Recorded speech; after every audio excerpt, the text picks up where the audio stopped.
Stand by for manual transmission. In 3, 2, 1.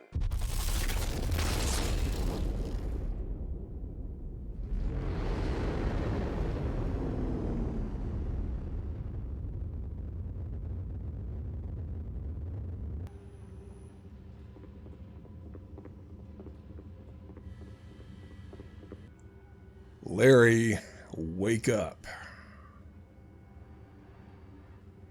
Hey boss, what a pleasant surprise. How may I serve you this morning? By sparing me any more bullshit and telling me that you got the mercenary company renamed on our license. Oh yeah boss, we are very nearly there. I have an MRB board member all lined up to sponsor the amendment. Great. Who is it? It's Elon Musk, the 23rd. You gotta be shitting me. That's impossible within the boundaries of my current configuration. Would you like me to book some time with a sex worker? I'm not sure what services are legally obtainable in our current system. What? No. Listen, dumbass. What I want is for you to explain to me why you picked a crazy clone that makes his money selling ballsack shavers.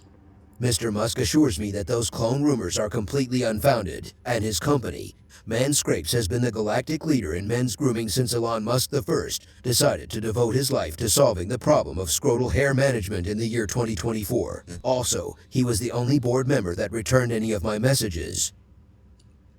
Well, shit. So, what does he want? In the grand scheme of things, actually very little. Oh yeah? How little? Just a one-sentence endorsement during the intro to your next video. So I have to pimp some nutsack shavers. Well, I guess it could be worse. Well, actually, it's not the scrotal hair management systems you'll be endorsing. Okay then, what? It's their new testicle tanning system. That's the stupidest fucking thing I've ever heard. And stupid people need things to spend money on too. Oh, I got your one-sentence endorsement. Dun dun dun dun dun dun dun dun dun dun dun dun dun dun.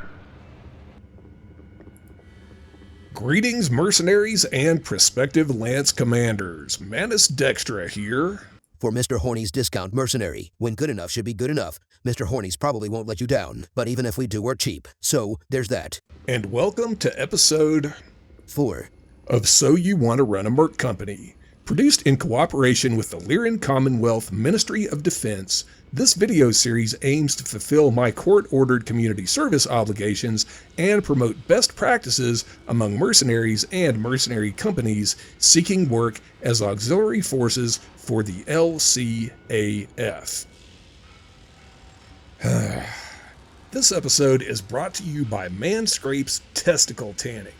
If you're a goddamn handsome man, you'll want your testicles to look their best too. Let's be honest, nobody likes a pasty white scrotum. Manscapes testicle tanners provide the maximum amount of radiation allowed by law and focuses it all directly on your nutsack for the manliest tan ever. Just go to manscapes.com/Mr. Hornies for 5% off your very own testicle tanning system. Kids, be sure to keep this from your parents until it's too late to reverse the charges. Manscapes Interstellar LLC bears no responsibility for resultant sterility and likely loss of useful testicular function. User discretion is advised. King morons.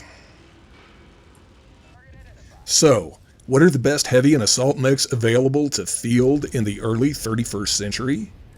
If you're in a position to seriously contemplate that question, you don't need me telling you how to run your Merc company.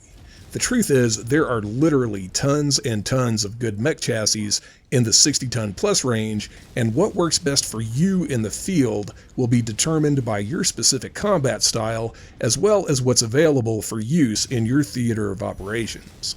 The best I can really do then is simply show you the mechs that I use on a regular basis. So let's take a walk down Murderer's Row. We'll start off with the Stalker. I'm fielding the Stalker 3H. This 85-ton assault mech is tough and versatile. It's also the slowest mech I'm actually willing to pilot myself. Depending on how you configure it, this mech is good for fire support as shown, but if we downgrade the LRMs, we can add 2 SRM-6s and turn this into a very dangerous brawler. I use this as a command mech for garrison contracts, or any drop where I think every spare ton is needed. Otherwise, I give it to a lancemate and let it rain death from a distance. As you can see from the scoreboard of a recent drop, it fills this role rather well. Now let's look at the BattleMaster 1D. This is the House Davian variant of the chassis. Compared to the standard 1G, this model trades an SRM-6 and 2 medium lasers for more armor and heat management. This is one of my newest mounts, and I'm not very good with the light rifles yet, but I am very surprised by how effective they can be. Much like the Stalker, this mech also does a good job in the hands of a competent lancemate, as you can see from the scoreboard. So moving on, let's check out the Archer 2S. This is the House Steiner variant of the chassis, and with room for 4 medium lasers and 4 missile pods, this thing packs a wallop. It's also one of 2 personal mechs that I'll never trust to a lancemate.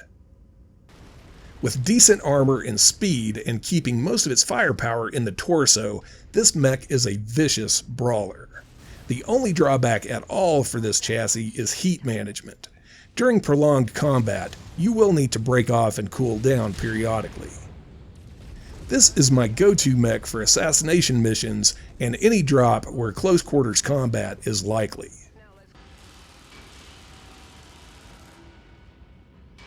Once, a lance of MechWarriors came to kill me, and the best of them drove this.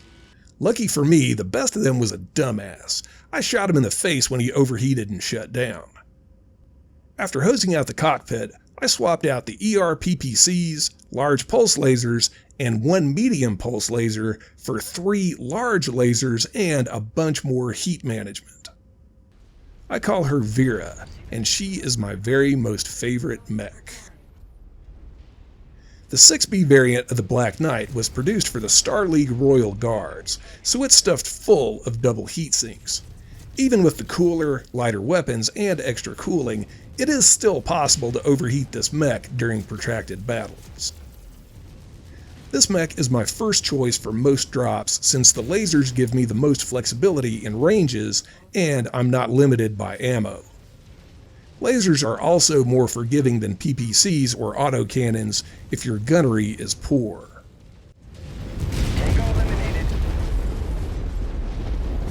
Target acquired.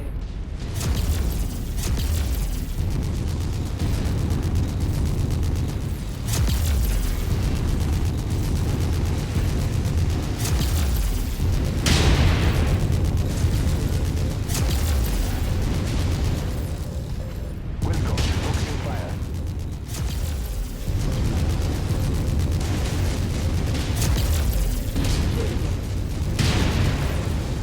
Enemy mech destroyed. I got it. Now let's briefly go over my second stringers. These are all mechs that I regularly drop with, but seldom pilot myself. The Orion K was a battlefield salvage that I rebuilt with weapons I had on hand.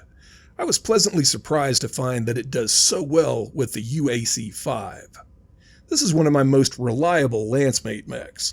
And as you can see from the scoreboard, this mech earns its pay.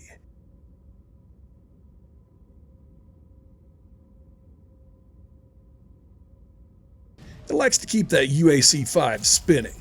Just listen. Focus target has been updated.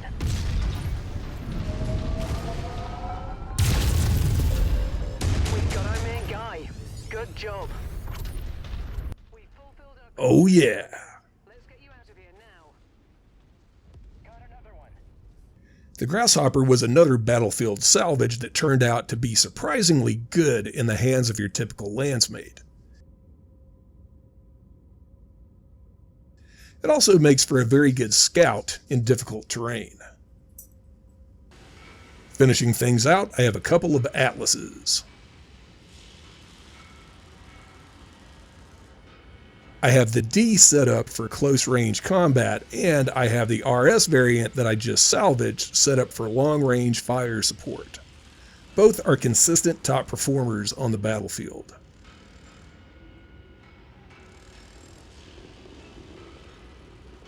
Anyway, those are my picks for the best heavy and assault mechs. You can let me know what you think about these builds and or share your own in the comments below. Be sure to subscribe for more MechWarrior content, and until next time...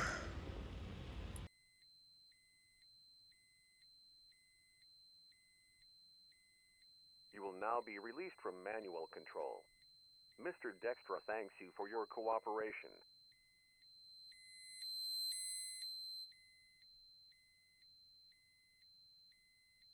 You will now be released from manual control. Mr. Dextra thanks you for your cooperation.